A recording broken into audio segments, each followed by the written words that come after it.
Lori, and I want to thank you for joining us today. Earlier today, the defendant in the April attack at the governor's residence pled guilty to attempted murder, arson, terrorism, and several other counts. It's hard for me to stand before you today and utter the words attempted murder when it's your own life, to know that someone tried to kill me.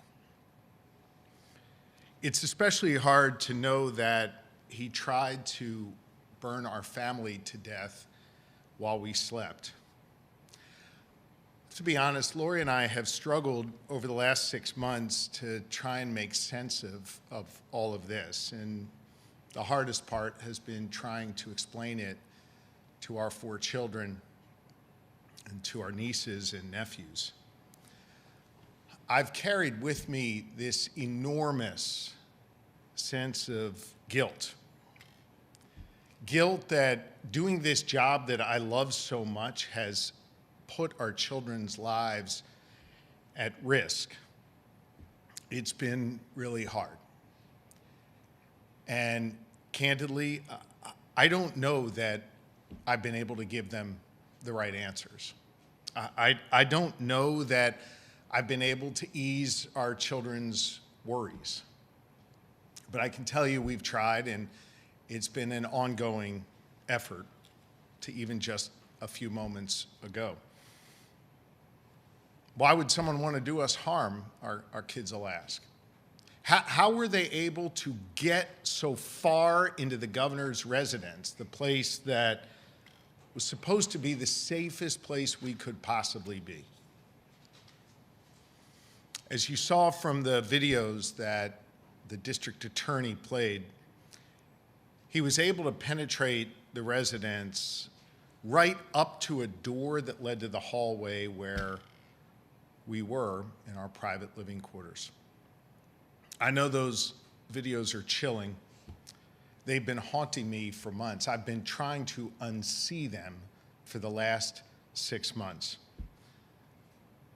Now, when we walk through the residence, we often think about the steps he took and where he roamed. Those double doors that lead to my office and Lori's office and where we sleep, those doors that he tried to break through. That metal hammer that he wielded that apparently he wanted to use to kill me with.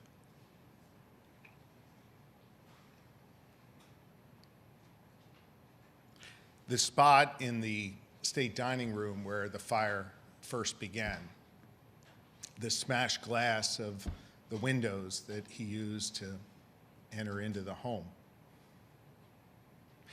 I'm struck when I'm outside walking in the gardens, usually on the phone, tending to business, by the charred bush that remains outside that window where he threw the first Molotov cocktail. We also see the effects of his crimes in the extraordinary scope of damage at the governor's residence. The burden of the cleanup and the rebuild has been enormous, and as you know, it is ongoing. What you probably don't see is the subsequent security changes in all aspects of our lives and our children's lives. And this construction all around us is a constant reminder of what happened and that our personal safety is not assured and that we are vulnerable. His crimes also caused massive disruption in our lives and the lives of the people who we are privileged to know and who work at the governor's residence. I want you to know we will forever be grateful to the firefighters who rushed toward danger and put out that fire just in time.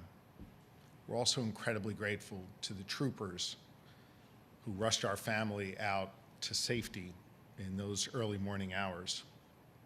And we're so appreciative of the dedicated staff at the governor's residence who continue to come to work with purpose and with joy every day.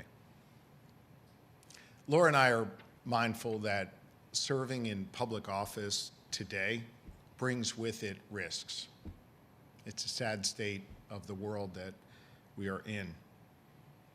But I have to tell you that before this attack, those risks just felt very theoretical to me. Something that might happen elsewhere to someone else, but couldn't happen here. Sadly, this made it all real. And it brings with it a real sense of vulnerability that our family feels every single day. I want you to know we are working through this, and you've heard me talk about the emotional toll this attack took. I need you to know this is an ongoing thing that we are dealing with and we are working through.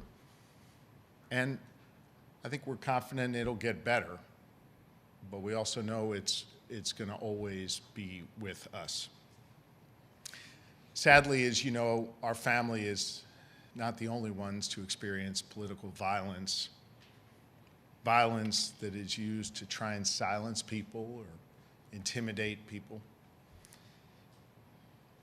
I think it's important that in this time of rising political violence that none of us grow numb to it or accept this as the normal course of doing business for elected officials. So many leaders from here in Pennsylvania and across the country, actually across the globe, have reached out to offer comfort over the last number of months. And inevitably, those conversations turn to their own sense of vulnerability, their own worry about political violence. I've talked to people who are thinking about running for office, who have said they don't want to because they don't want to put their families at risk. These are good people who just want to serve, who want to do right by their communities, who are being impacted by this unacceptable level of political violence that we're seeing in our country. I think we need real accountability for acts of political violence. And today is real accountability for the violence that came here to Pennsylvania. I want to thank District Attorney Fran Chardo, a friend for nearly 20 years, and his team in the Dauphin County District Attorney's Office. They've demonstrated great care, concern, and professionalism. This is a just outcome, and I want you to know that our family fully supported the plea that he negotiated. You know, from the morning after the attack when the district attorney and I and other law enforcement met at the governor's residence to this morning, District Attorney Chardo has demonstrated strong, compassionate leadership, and I am grateful to him. Today is a holiday in our faith, a moment to renew our spirituality and our connection to God.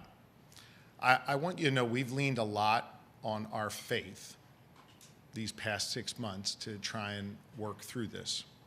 We've also leaned on the faith of so many others in the process. We've been so strengthened by the faith and the prayers that others have shared with us. And we have seen so much light in the midst of this darkness. I want you to know we are not deterred in our desire to serve others, in part because of our faith and how strongly we lean on it, and in part because of the examples that others have set for us. We remain focused and committed to doing our work on behalf of the good people of Pennsylvania, and nothing and no one will stop us from doing that important work. We will forever be changed by this. We know that time will heal, but the scars will remain. I want to thank you all for being here today, and especially want to thank those of you from the media from this area who have been there since the first moments after the attack. I've seen on your faces how this has impacted you, and I appreciate the way in which you have shared this with others who follow your coverage. Lori and I are grateful to you. We're grateful to the people of Pennsylvania, and we're grateful to have some closure on this chapter in our lives. Thank you.